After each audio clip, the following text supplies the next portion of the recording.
Hey guys, I'm Wes and welcome back to my channel. So in this video, we're gonna rip out this carpet and glue down this vinyl plank. So the first thing that you need to do is remove all your doors. They just get in the way and they're a pain in the butt. So just take them off, move them out of the room.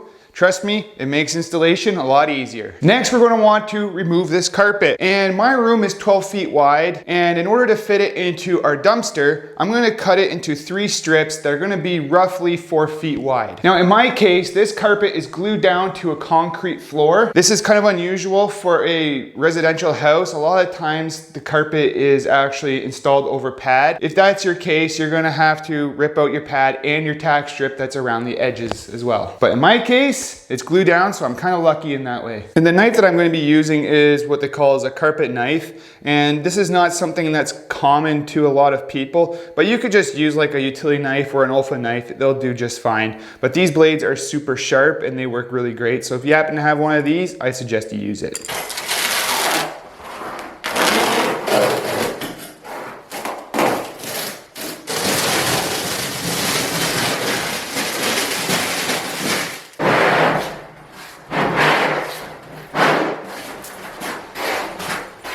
So here is a neat trick on how to tie your rolls up. Just take your knife and about cut 1.5 inch strip of carpet and only go about half the way down your roll.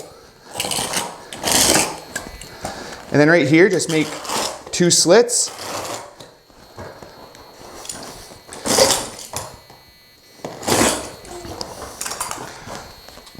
Take your little flap, feed it through. Feed it through again. Now you got a nice little carrying handle and it won't unroll itself.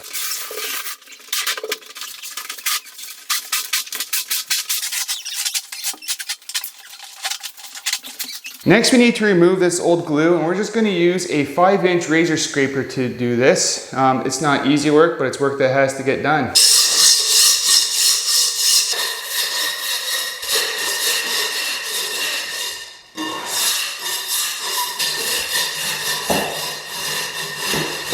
I should have went to college.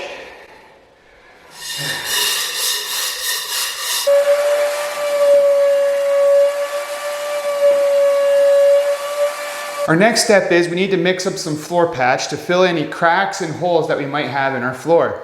And the stuff that I'm using is this Ardex feather finish. This is really good stuff. It dries fast. And a little pro tip, if you want it to dry faster, mix it with hot water. That will really help it speed up. And you might have to do a couple coats of this. Now I always like to add my water first and then I'll put the powder in.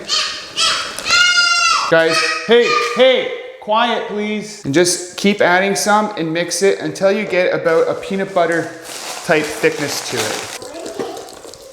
That looks pretty good.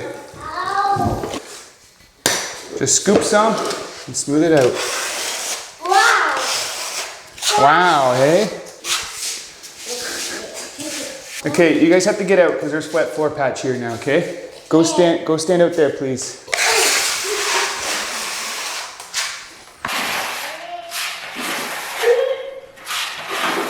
Next, we need to undercut the door casings and jambs, and I'm just going to use this Rockwell Sonic Crafter. It's the F50. I really like it. It works really good for that. So, let's do it.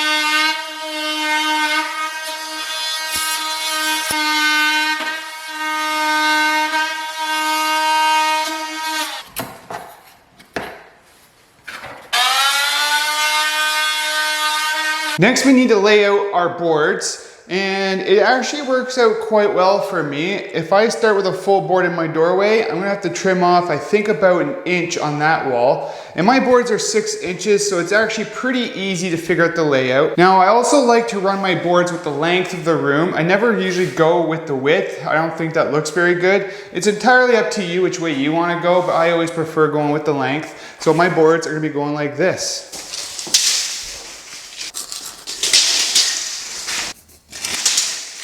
So if you work alone like I do, and you don't have a helper to hold the other end of your chalk line, just use a glue pail to hold it down. I do this all the time. Obviously, if you're on a wood floor, you could just pound a nail in.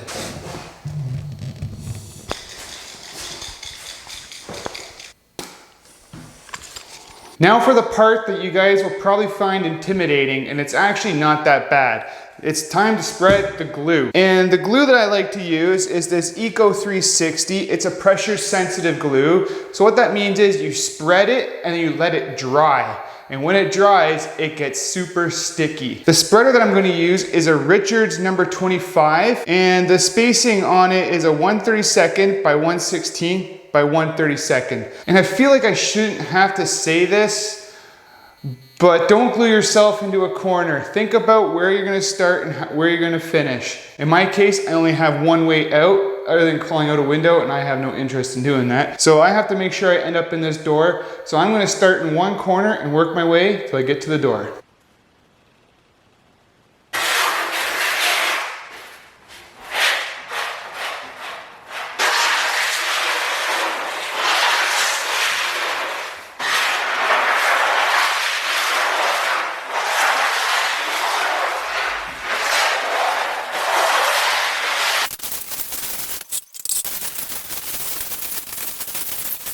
There we go, the glue is all spread. That only took about 5 minutes. It may take you longer, like I do this for a living, so I've gotten pretty quick at it. So now we wait till this dries, and you'll know because the glue will be clear. So I'll see you when this is dry. Been sitting for about 2 hours now, and it's ready to go. And as you guys can see, it looks a lot different. The glue is a lot clear. All right, so I'm about halfway done this room right now. And what I did was I just started following my chalk line with 2 rows of boards, and that helps to keep you straight when you run 2 rows at once. And then from there, I just opened up a bunch of boxes and started laying away.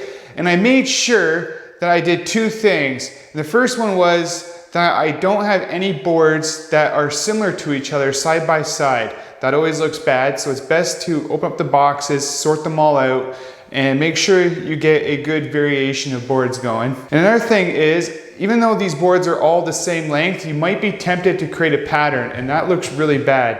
So what I like to do is, I just like to make random cuts and start and just keep my spacing looking random as best as I could. It's a lot easier to make it random than to create a pattern, and it looks way better.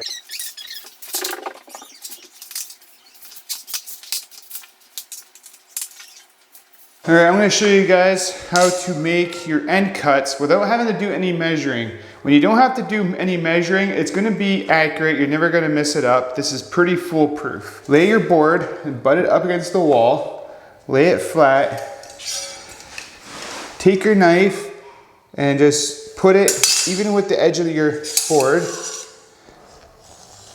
Make your cut. Score and snap. Oh, by the way, this is all you need for tools.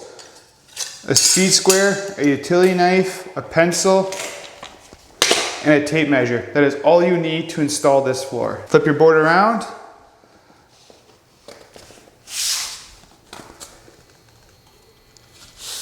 And install it. Make sure you keep it all tight together.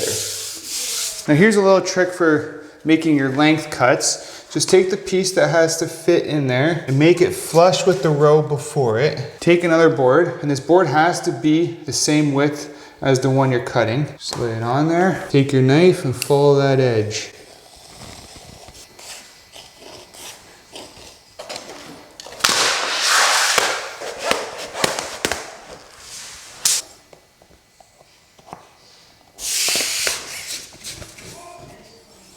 Now I just need to roll this floor to make sure I have good adhesion to the glue. And I'm going to use a 75-pound roller to do this. And if you don't have one of these rollers, you can rent them at like your local Home Depot or Lowe's, I believe.